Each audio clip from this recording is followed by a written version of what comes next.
Hey guys, today we're going to be taking an in-depth look at the first piece of DLC for Dark Souls 3, Ashes of Ariandel. Before we start, I want to give a spoiler warning, not just for Ashes, but for all of the DLC packs for the previous Dark Souls games, including Bloodborne. You'll also likely get a lot more out of this video if you've watched some of my older ones on the series, especially my critique of Dark Souls 3. That's all of the boring disclaimer stuff done, so let's get started. All of the DLC that has been added to the Soulsborne games has functioned in the same way. It's a separate area that is disconnected from the world in the base game. It's an isolated bubble with its own levels to explore, bosses to defeat, and loot to find. Players that started with Dark Souls on PC didn't have to purchase this DLC separately, since the Artorias of the Abyss content was bundled in with the Prepare to Die release. In that game, you reach the DLC area by following a convoluted path that ended at a portal. In Dark Souls 2, shrines were added to the game that match each of the 3 DLC packs. These also teleported the player to a new location. Bloodborne was a bit more creative and used an item to cause a monster to teleport you to the DLC content in that game, the Old Hunters. Dark Souls 3 continues this trend. It involves interacting with an NPC in the staging area of Cathedral of the Deep. After which you're teleported away and immediately given a checkpoint bonfire as a way for you to leave the area and return to the main game. So let's use this information to zoom in close on the biggest problem Ashes of Ariandel has. Artorias of the Abyss has 3 major areas, 3 levels that aren't small connecting zones, a different version of the Darkroot Garden Forest from the base game, the sinking town that's infested with the fleshy head humanoids, and then a trek through the abyss that waits for you at the bottom. There are also 4 bosses, the Sanctuary Guardian right at the start, which is the Manticore you can see right now, a duel against Artorias himself after you get through the first level, then Manus after you reach the end of the Abyss, and a battle with Kalameet the Badass Dragon. The forest area may be a rehash of something that already existed in Dark Souls 1, but the other 2 levels and these 4 bosses are all unique new content. That distinction is important for later, which is why I'm taking the time to review them now. Proceeding to Dark Souls 2, you have the 3 Crown DLC packs, the Sunken King, the Old Iron King, and the Ivory King. Each of these has 3 new areas just like Artorias of the Abyss had. Sunken King has the opening area in the Lost City, the maze inside the first temple structure, and then the shallow waterway that leads to the second temple at the end. Old Iron King has multiple large towers that you need to get through and is difficult to segment. It feels smaller than Sanctum City to me, but is more interconnected. Because of the winding nature of these towers and that there are so many secrets and paths to open, I'd say it's fair to call it 3 levels, but let's bump it down to 2.5 so I'm not showing any favoritism towards the Dark Souls 2 DLC. Lastly, there's Liam Lois, which has the first level going through the Snowy Castle, which then opens up to have many more expanded areas that function as a second level. It also has a 3rd separate area in the Frozen Wastes, which, while not something everyone enjoys, it's still new content. It's a big level with its own enemy types, secrets, and a unique mechanic. Even if you don't like it, it's still content that was added to the game. For the bosses, we see some less favorable comparisons to Artorias of the Abyss. Each crown pack has 3 big battles, but only 2 of each should be considered new. In Sunken King, you have Alana at the bottom of the second temple, and then a fight against Sin the Dragon right afterward, but the 3rd fight is just a trio of standard NPCs. It's recycled stuff, not new content like the other fights.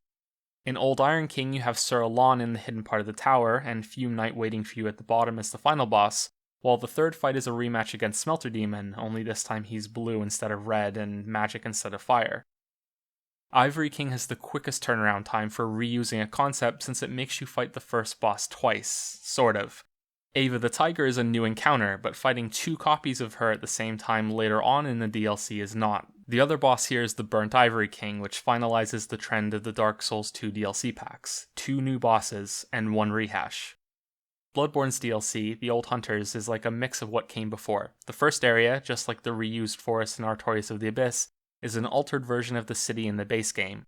Then you move on to a clock tower and end in a fishing hamlet. For those who haven't played it, this is a dream realm, so the areas don't fit together all that logically, and that's fine, it's actually pretty creative.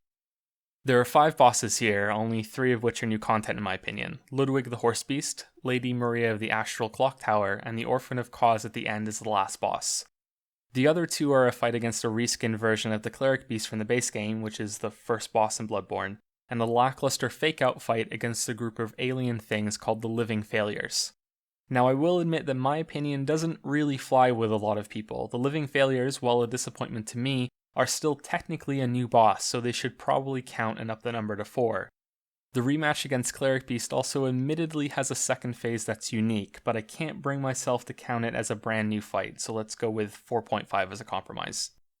This is the chart we'll be using for this video. You've probably noticed that it has little to do with quality, it's just the amount of content in each chunk of DLC. The painted world of Ariandel is a little harder to quantify. There are two ways of looking at it. Either it's one big conjoined level that, on its own, is larger than any single level from the rest of the DLC we just looked at, or it's 5 small sections that are interlinked with a few paths leading to and from each, which is the way I have an easier time picturing it. These 5 areas would be, number 1, the introductory snowy forest at the start with the packs of wolves and half-giants defending their tower.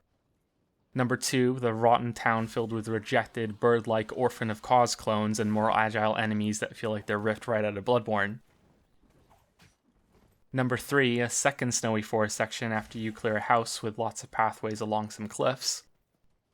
Number 4, the cathedral that serves as the goal of the DLC with its interior levels infested with fly monsters and its exterior fragile bridge that leads to a half-secret area. Which brings us to number 5, the final section, an awkward climb down some Lost Izalith-style branches to a frozen river or lake.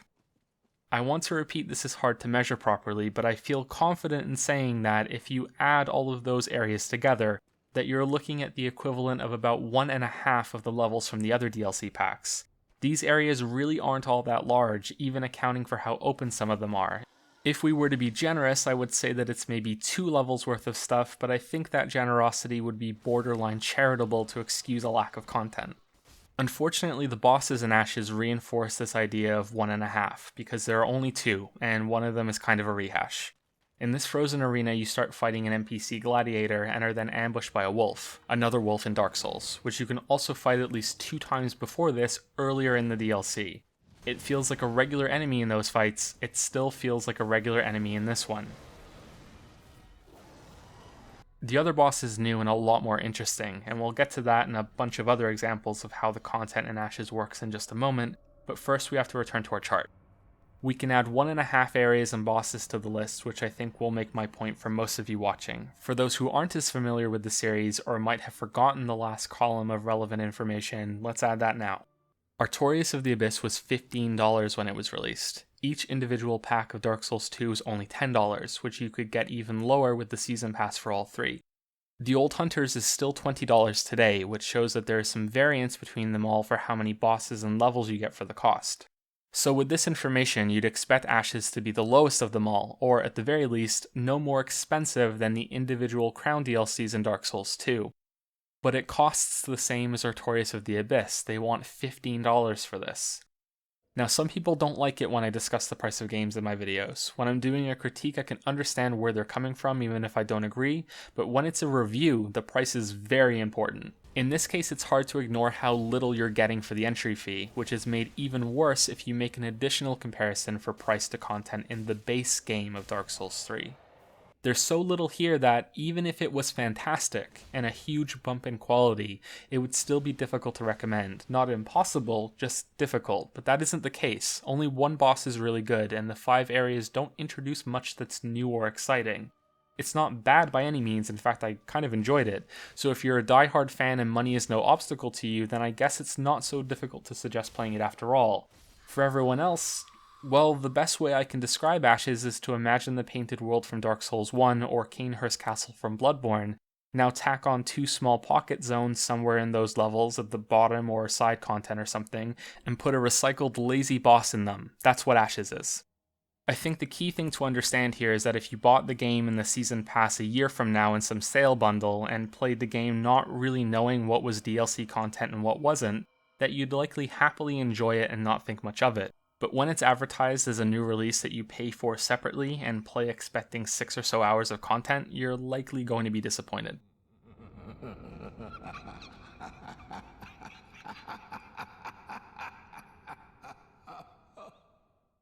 Let's get to an appraisal of Ashes in that way then. Ignore the price and a lack of content. How does what's actually here perform? It's nothing exciting, but it's decent.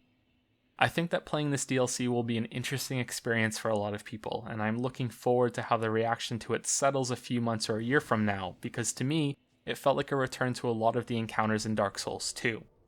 If you're familiar with my opinions on the Souls games, then you know that I like Dark Souls 2 a lot, especially the DLC. I will agree the base game is lacking in places that made the first Dark Souls great, but I have never agreed with a lot of criticism that's being placed on the game for its use of ambushes and fights against groups of enemies. Some people hate these things. I find them exciting and a lot of fun, as long as you're willing to release your lock on and play the game differently than you typically do when it's a one-on-one duel. Ashes is all about ambushes, fighting groups of enemies, and juggling multiple threats at once. It's a decent step up in difficulty from the base game in Dark Souls 3, and is present in all 5 of those areas that I went through earlier, and both of those bosses. I view the DLC as training for those fights. You have pack after pack of enemies that test your ability to track more than one threat, and to position yourself to deal with more than one combatant at a time. Right at the start you encounter this idea, a group of humanoid enemies in the snow. Some of them are melee guys, others throw spears at you.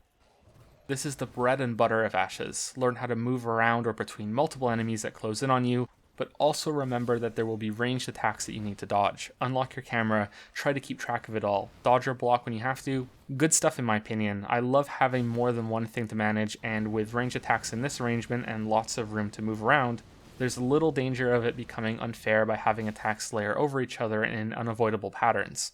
It's important that these enemies don't have a lot of health, so they're not crushingly difficult. This idea continues with the wolves in the next area, which some people have called the best designed wolves in any game ever. I haven't encountered enough wolves in games to agree with that, but if we're comparing them to Skyrim, then I have to agree. They hunt together, howl for reinforcements, surround you, and try to attack at your flank. They also have low HP and are fun tests of your positional awareness and ability to counterattack after openings, which is something the DLC continues to demand of you as you progress. Next up, the concept is taken to a more challenging level. You have the half-giant Viking-like guys with their large weapons stomping around, but also an archer in the tower. So still multiple things to track, but now they have enough HP that you can't rush them down. You also have the option to risk a mad charge into the tower to kill the archer early, but there are still roaming packs on the ground if you pull this off, so it's still building into the idea of fighting multiples. Likewise, the enchanted fire and ice trees have enough HP that it's unlikely you'll be able to always spam them to death before they attack. Their slow grabs aren't that threatening, but there's rarely ever just one of these things, so you have to manage lots of the little fire sparks they send out in swarms and their ice breath, once again testing your ability to dodge, position yourself, and avoid many attacks instead of one. There are a few ambushes around here too that you can anticipate and trigger carefully, or try to fight your way free if you stumble into them. The first 2 fights with the giant wolf are like this, and can end with you swarmed with smaller wolves. I like these fights more when they got like this. The big wolf on its own is really boring. Its attacks and charges are simple and too easy to dodge, which is a shame because I like the smaller size of this thing compared to Sif or the big dog rat from Dark Souls 2. You can keep the whole wolf in your view much easier and can better judge what it's going to do. Maybe that's why it ended up being too simple, because that change wasn't understood enough to make it more challenging. The Rotten Town has a lot more ambushes, and it can feel pretty relentless just like the dungeon area in Irithyll. There are a few more encounters that mix melee guys and range ones, but these felt a lot more simple to me. The main draw of this part was the twisted level design of the different homes, ladders, and locked doors. It's the best designed place in the DLC in my opinion. It's also the largest, which, considering how small it is despite me just saying that, shows again how little there is here to do. The other enemies nearby are ones I'm unsure of because they feel like they belong in Bloodborne and got lost, ending up in Ariandel instead. They're quite fast, attack in long combos, dart around like the Bloodborne dodge, and use a lot of quick range attacks in between melee strikes. I don't hate these enemies, but I don't like them much either. I enjoyed the challenge and the brief switch up from multiples to one big threat instead, but their long combo chains showcase a problem that the series has developed in Dark Souls 3. Having so many strikes in a row, often requiring spamming the dodge button until it's over, feels like a symptom of From running out of ideas for new, interesting mechanics, which is something we'll be seeing in the last boss here as well. Fret not, Father. We have no need of thy flail. The next area is a return to juggling melee and ranged threats, but this time the environment is more constricting, so you have to be even more aware of what your options are to avoid damage, and also more observant in recognizing where enemies might be coming from, or shooting you from. I like this area, and in general I think it's good that most of these sections have a distinct challenge in mind and feel like they've been created specifically for that idea. I just wish there was more of it. The cathedral and the frozen area have less going for them. There are giant flies that will put a nasty bleed on you if you're hit. They also have a grab charge that, like many others in the series, feels close to bullshit to me because there's no grab at the end. It's just avoid the monster when it suddenly decides to move toward you. So even if you're partway through an attack or anything else, it gives this weak-looking grab priority and allows it to connect. The descent to the frozen river is also sort of bad. I never like it when the series does this stuff with unnatural walkways. It has never been consistent on what you can or cannot walk on, so I never feel secure when I do this in any of the games. Maybe that's the point, but this unease has been drilled into me from bugs causing me to slide or fall through stuff instead of narrow paths that require tense, careful movement. I will admit that this is probably the best that the series has ever done it, but it's still not good enough, which is a shame because this is the capstone on the melee and range challenge.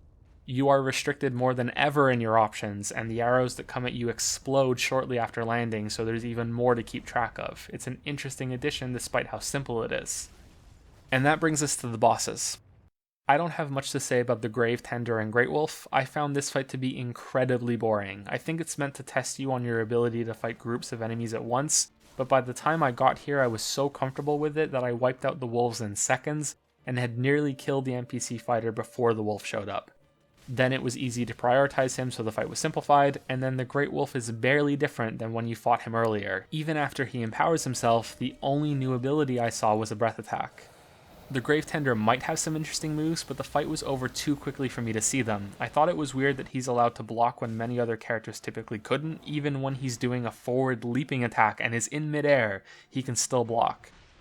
A better idea might have been to have wolves continually spawn, so you have to really prove that you understand how to fight more than one enemy, but then I'd say the series still doesn't do a good enough job in teaching the player to drop their lock-on, so that might make the fight frustrating for a lot of people. The other boss is Sister Frida, and it might be the new best boss in Dark Souls 3. It's definitely up there and has a lot going for it, but it's not quite a perfect masterpiece of a fight. The first phase is a mix of Maria and German from Bloodborne. She has the same quick attacks and movement, and then occasional breaks for when she goes invisible. There's clutter throughout the arena that's meant to help you identify where she goes, so you can rush to her and attack before she winds up a big hit, or you can listen for where she lands instead. You can still dodge this if you're quick, but it's less reliable than interrupting her. The problem is that the clutter isn't always present where she moves, and even with a good headset I couldn't consistently hear where she landed. So roughly 1/3 of the time it became a mad scramble to search all over the room and hope that I found her. This isn't a huge problem for this phase, but more later on. Overall, this first part of the fight is decent. It's a simple introduction to what you have to deal with next, since now you have to fight both Sister Frida and Father Ariandel together. He's a big monstrosity with a weaponized Lord Vessel thing that he whacks into the ground as he charges around, and she's still the nimble fighter that becomes more defensive in this phase. This is my favorite phase of the fight and is one of the best boss battles with multiple opponents that the series has seen. Unlike Ornstein and Smo, Sister and Father allow for the player to be aggressive and create openings for a lot of damage, instead of having to wait around for the enemy AI to be gracious enough to provide those openings for you. This fight does still have some of that, but it's meant to be an endurance fight, so I think it's okay. It's the abundance of it in other bosses against multiples that I don't like. It's also alleviated here because Sister and Father share a health pool and each have their own separate moments that they're vulnerable. You can sneak in hits after you dodge through the big guy's charge, but also rush at Frida after he's exhausted his combo for some easy hits if you can dodge her first few attacks. There are two issues here. The first is that Frida will go invisible and start healing. This is telegraphed by her rushing away like she did in the first phase and then emitting a bright light. The problem is that, on rare occasions, the big guy can choose to channel a massive fire attack in the area that she occupies. So your choices are to let the healing happen or to risk taking a massive, unavoidable hit to stop it. Although this is cool because the bosses are synergizing their abilities to make things difficult for you, I don't think it's strictly speaking fair. I don't know if an arrow will break her out of this healing spell, so that could be a solution. Even so, it's not great that this can randomly happen and cause a lot of hassle for melee-only builds. The second issue is tied to that, but first let's get to the best moment in the fight.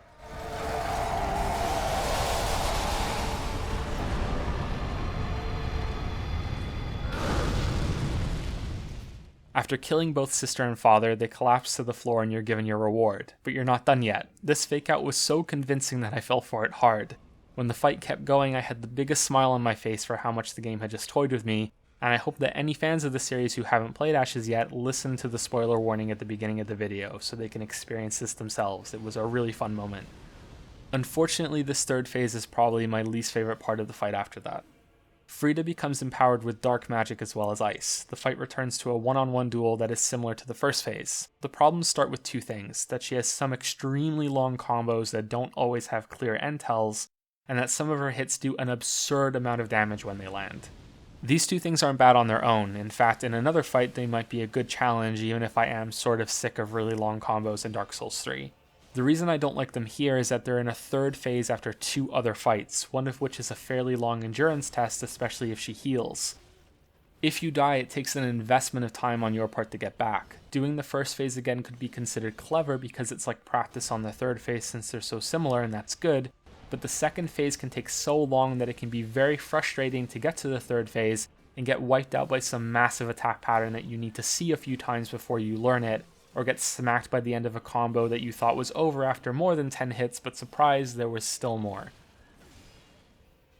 I'm conflicted on this because having 3 phases rewards players for mastering the first 2. It's like a level and a boss wrapped into one, and having tension build the more you play is a big part of Dark Souls. It's the quick deaths that make me question its current form, which is tied to Frida's ability to dash away and go invisible. I had a lot of trouble reliably hearing where she landed when she did this in Phase 3, and even when I did, From decided to give her the ability to easily dart away even if you do find her. This affinity for dodging can also build up the frustration when you're trying to slip in attacks between her long combos, because sometimes she decides to dodge and now you have to wait around for her to exhaust another long series of hits before you can try again.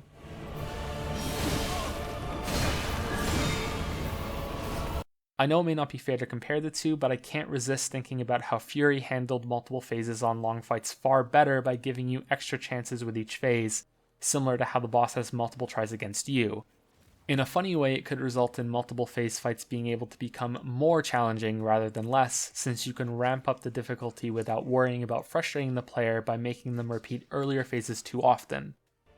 That's the main issue here. Phase 3 isn't crushingly difficult on its own, it's that you have to replay so much before you get another chance to learn more about it.